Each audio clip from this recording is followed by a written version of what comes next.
We continue reading from Sri Caitanya Caritamrita, Adi-Lila, chapter 4, text 17.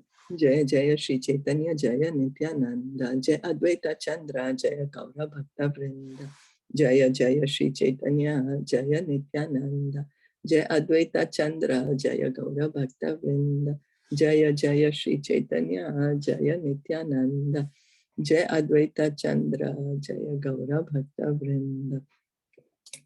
Aishwarya Gyane te Sabha Jagat Mishrita, Aishwarya Sthithila Preme Nahi Mora Prita. Lord Krishna thought all the universe is filled with the conception of my majesty, but love weakened by that sense of majesty does not satisfy me. So here Krishna is saying that everybody approaches me, their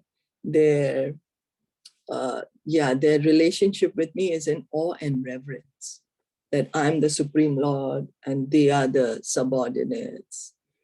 But he's saying, but that it's not very satisfying to me. He's Lord, and he's thinking of people think that I'm God and they are inferior or that they are my subordinates. It does not make me feel so pleased. Imagine that.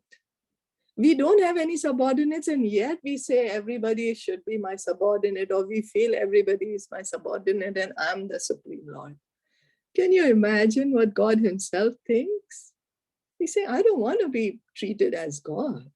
And here we are not God, but we want and we think and we feel that everyone should treat me as I'm the greatest person. So this is how Krishna's heart is, That's why he's fit to be God. That's the reason we are not fit to be God. Sometimes I think that, Imagine if we really were God. Just imagine what would be the state of affairs of the world, of everywhere. So Krishna is really qualified to be God.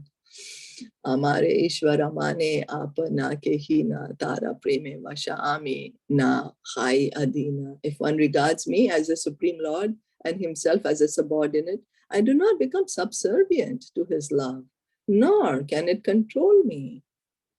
So in the Aishwarya Bhav, this is Aishwarya Bhav. That love is there. Oh, this is the Supreme Lord. Krishna is the Supreme Lord.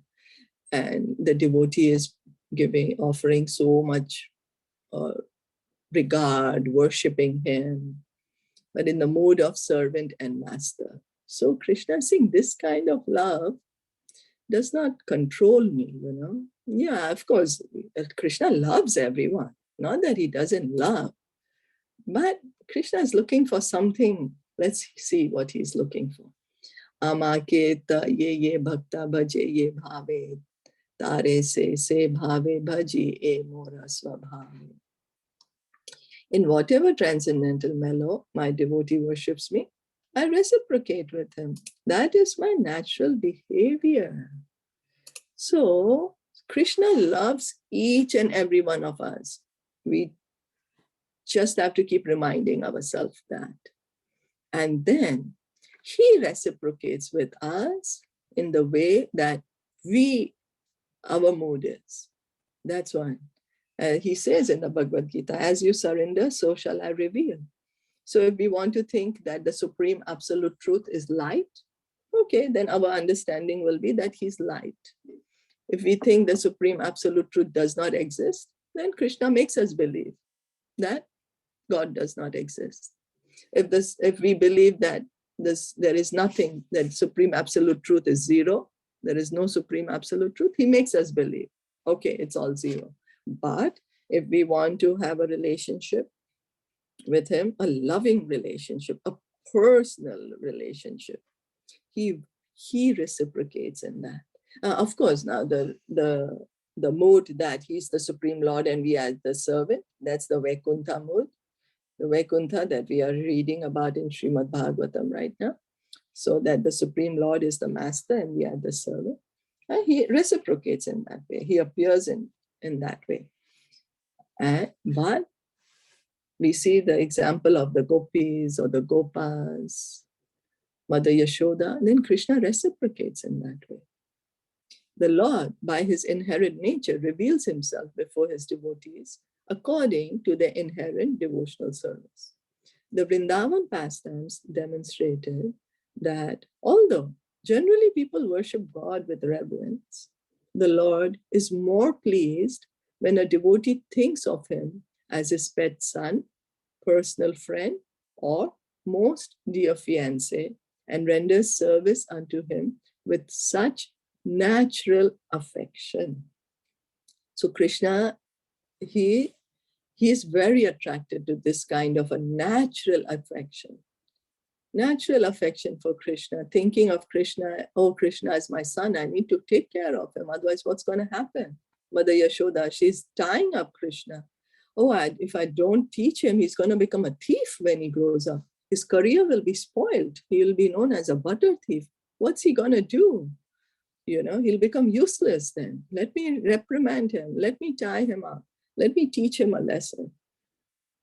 Yeah. So he got conquered. He let her tie him. Who can tie Krishna? Who can catch Krishna? He's God. But because Mother Yashoda's mood, that no, it's good for Krishna if I do it. Or as a personal friend, Sudama and Krishna, Sridham and Krishna, they're fighting with him, they're wrestling with him. And Krishna lets them win because he knows their heart. Or the gopis, you know, the love of the gopis. So this is a natural affection. Now we might say, okay, so Krishna gets pleased when people treat him like that. Let me also start behaving like this. What do you think about that? Anyone?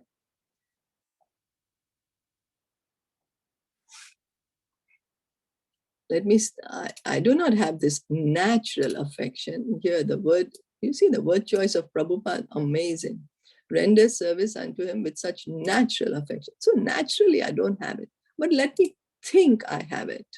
Let me just think that Krishna is my friend and I'm going to behave with him, you know, as if he's my friend, you know. I'll pretend, although this natural affection is not there. And then Krishna will be pleased with me. Then I can conquer Krishna. Then I can become Krishna myself. I can tell him what to do. Because he's saying the Lord becomes a subordinate object of love in such transcendental relationships. He becomes a subordinate. He'll listen to me then. But then that is pretense. That is not going to attract Krishna. Then we are just cheating ourselves. We are cheating no one but ourselves. You know, if we try to cheat Krishna, Krishna will cheat us. So we have to be careful of this because there's some class of people, some people who think that they are devotees and they are already on this level and they try to pretend that they have this natural relationship with Krishna, but then they're just cheating them own self. So we should just be accepting of our state of the heart. Okay, so this is being said on the Brajbasi love level, which is really very high. Such pure love of Godhead is unadulterated by any tinge of superfluous, non-devotional desires and is not mixed with any sort of fruitive action or empiric philosophical speculation. It is pure and natural love of Godhead, spontaneously aroused in the absolute stage. This devotional service is executed in a favorable atmosphere, freed from material affection. So what is this love? It's pure love. There is no material desire there. No desire that, oh, I will do this and I will be pleased. No I there. So there is no I, that false ego, not there at all. Okay? And then there is no desire for philosophical speculation that I am Brahman, there is Supreme Brahman, or, you know, or any other, or what is the absolute truth about, or I just want mukti, or I just want moksha. Nothing there.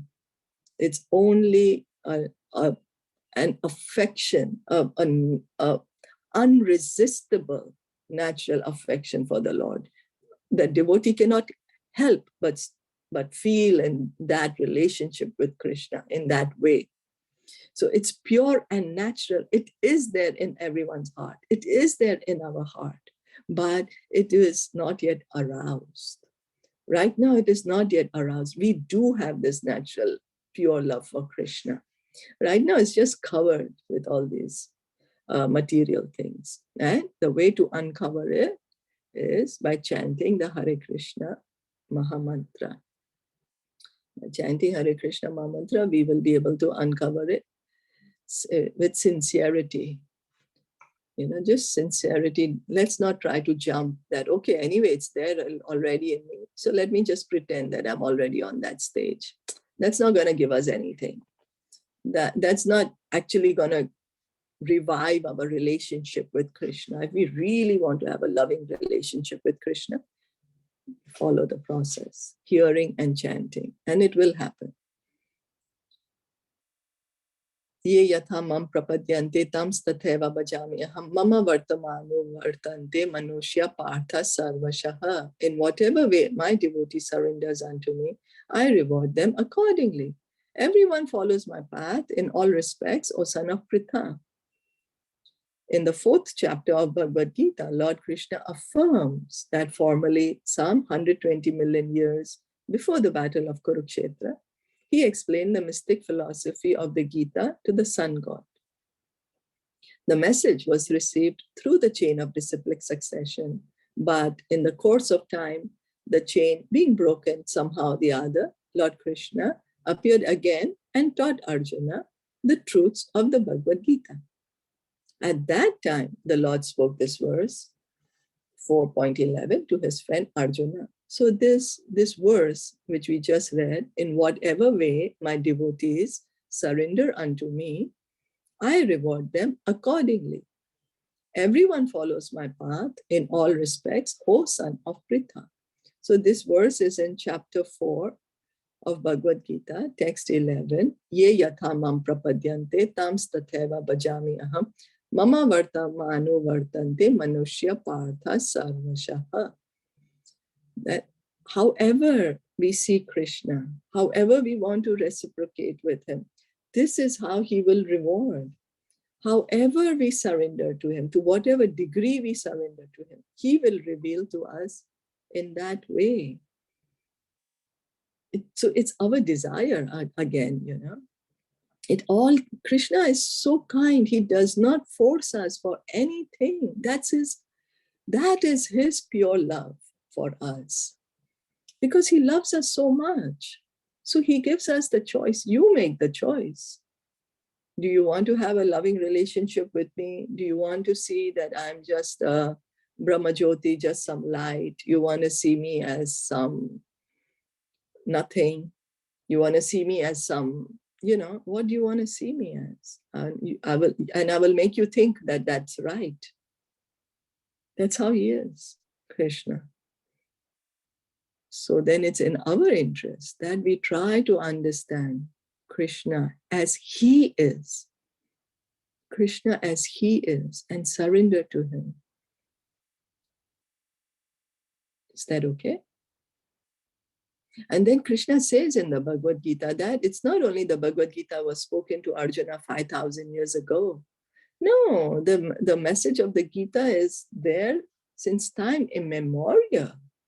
Time immemorial, because it's eternal knowledge. And Krishna is telling him that, I spoke it to the sun god, Vivaswan. Millions of years ago, I spoke it to Vivaswan. Vivaswan spoke it to Manu. Manu gave it to Ikshvaku. That's how it came in the human society, this knowledge. But because it was so many millions of years ago, gradually,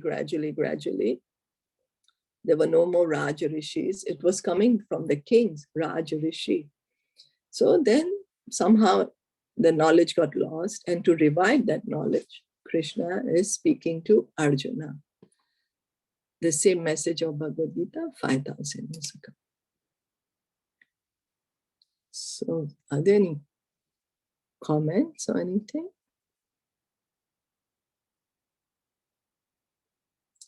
If no, then we'll stop here for today for Caitanya Caritamrita. Thank you so much for listening and joining in. Shri Caitanya Caritamrita ki jai, Srila Prabhupada ki jai.